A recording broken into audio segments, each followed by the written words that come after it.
My name is Alfred Machuga. I'm the regional manager of South Nyanza Regional Office of EACC.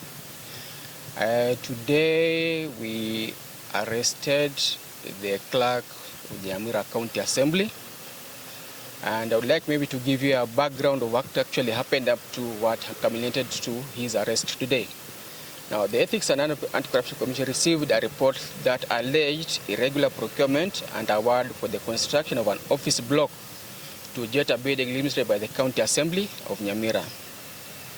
So investigations were done, and we had established that the county government of Nyamira, County Assembly of Nyamira, recommended the award of the tender to the company known as Jetta Builders, which was not the lowest evaluated bidder.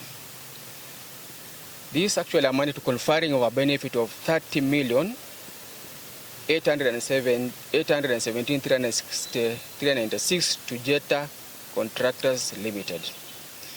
So upon investigations and conclusion of investigations, we forwarded our investigation file to the Director of Public Prosecution, who upon review approved charges on the following persons.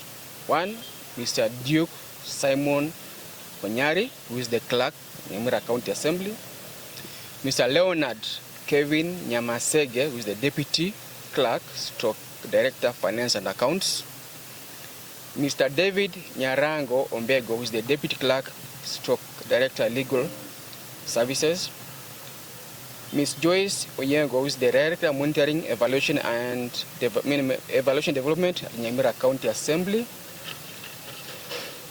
Engineer Josephat Martini Oruru, who is the Chief Officer, Roads and Public Works, Nyamira County Government. Mr. Eric Onguti Ayuka, who is the Infrastructure Officer. And finally, Mr. Simon Ondari Ogecha, Infrastructure Officer.